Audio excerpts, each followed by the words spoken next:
Gracias por tu preferencia.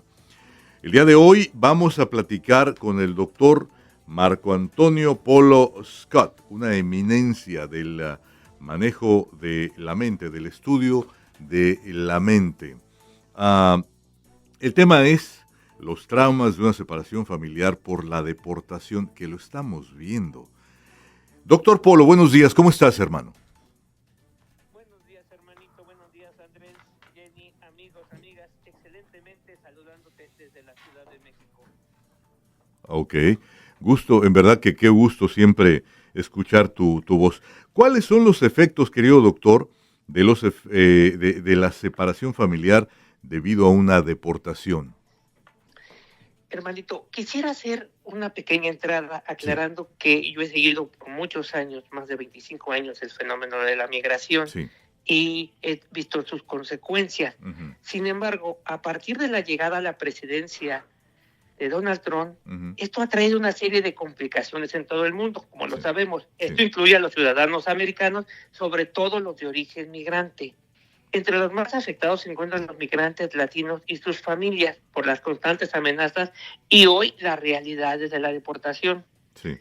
La comunidad latina ha encontrado apoyo en comunidades afroamericanas, asiáticas e incluso anglosajonas Ujú, que se han unido para protestar por las diferentes redadas de ICE, la forma en que lo hacen y la participación de la Guardia Nacional y de otros grupos. sí, Sin embargo, hay una pregunta que tenemos que hacernos, que es, ¿pero qué hay en el fondo de estas deportaciones desde el punto de vista psicológico? sí.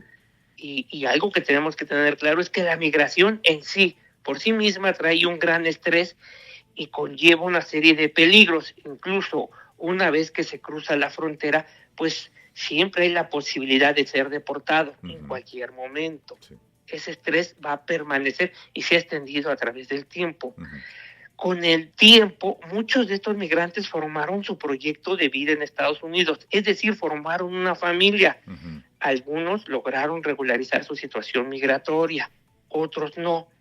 Pero los hijos de ellos, los que procrearon, que nacieron en Estados Unidos, pues son ciudadanos americanos. Por lo tanto, podemos decir que dentro de las distintas clasificaciones de la familia que existen, hoy tenemos que agregar una nueva ujú, desde el estatus migratorio, es decir, las familias mixtas, donde algunos de los integrantes son ciudadanos americanos o con documentos legales y otros no, a pesar de que pueden llevar muchísimos años allá en Estados Unidos, su estatus es irregular. ujú. Lo que hoy coloca a la familia en una tremenda psicosis, estrés, angustia, trauma por lo que están viviendo, principalmente en varias ciudades, como lo hemos visto en Los Ángeles, en Orange, en Chicago y en otras ciudades en Texas, Ujú, sobre todo. sí, Las protestas que hoy vemos tienen que ver principalmente en defender a la familia mixta, de los que tienen documentos y no tienen documentos, ok. que es la base de la sociedad, sobre todo en el sur de California y en otros estados. Y cuando hablamos de las deportaciones en la familia, tenemos que poner atención en el tipo de familia y el lugar que ocupa Ujú, en el sistema el deportado.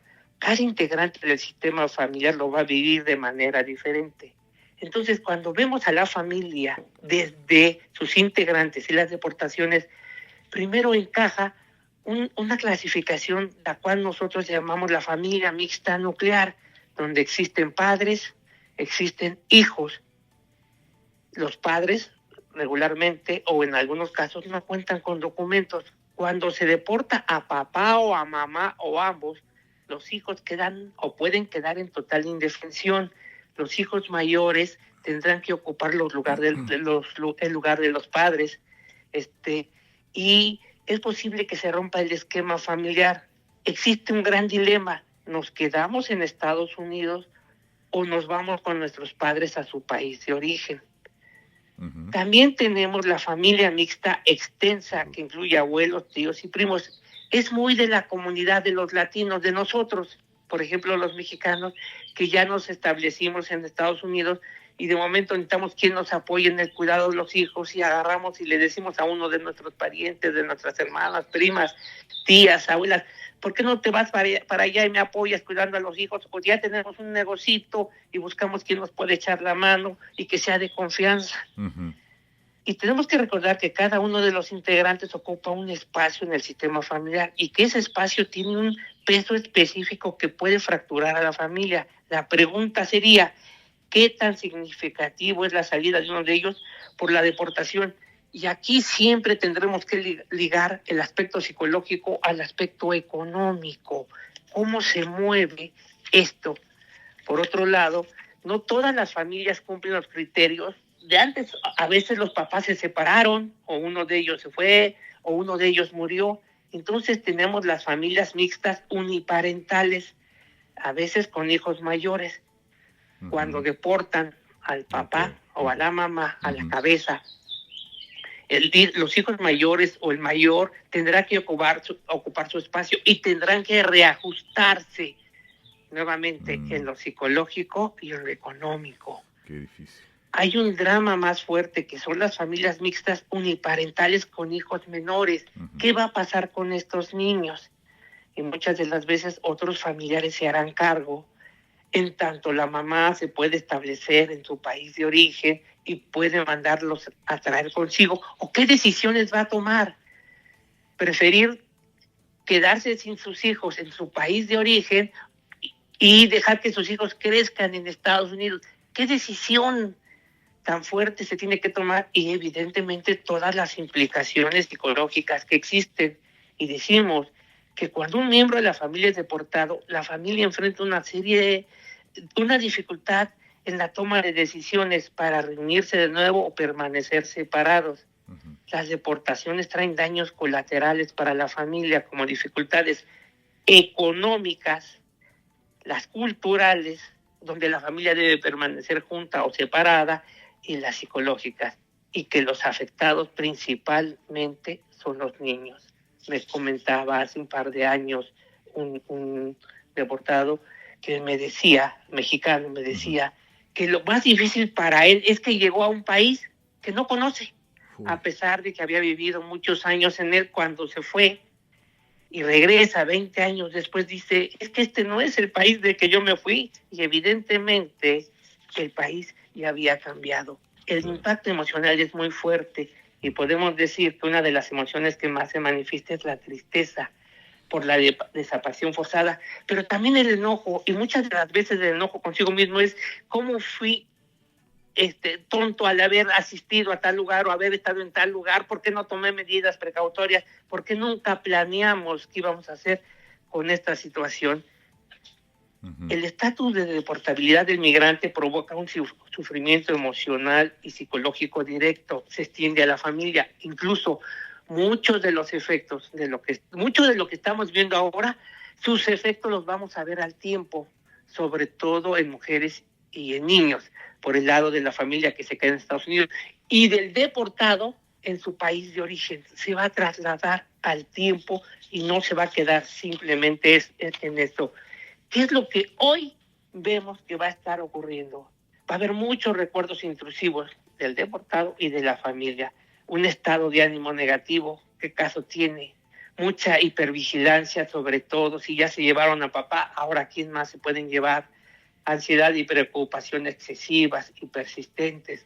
En el cuerpo, síntomas como la fatiga, alteraciones del sueño, tensión muscular, irritabilidad, incluso pueden presentar dolores en el estómago como si fuera una complicación física, pero no, tiene que ver con origen psicológico, náuseas, diarrea, temor a situaciones de riesgo, un miedo así que convertido en terror, evitación a situaciones donde pueda haber peligro, incluso sensaciones de algunas enfermedades cardiovasculares como la sudoración, la dificultad para respirar, sensaciones de ahogo, mareos, sensación de peligro inminente, de muerte o de locura, de riesgos muy fuertes. ¿Y qué podemos decir con todo esto? Que creo, y es la recomendación que ayer mismo le hice a algunas familias mexicanas que están en Estados Unidos. Llegó el momento de sentarse y hablar de los planes y estrategias por si sucede algo. Okay. ¿Qué vamos a hacer en esta situación? ¿Qué va a hacer si a ti te agarran y te deportan a México? Y algunas de las cuestiones es teléfonos, con quién te puedes contactar en México, qué ayudas puedes obtener del gobierno, pero también qué ayudas puedes obtener de la familia. Los que se quedan, qué deben de hacer, cómo deben de hacer.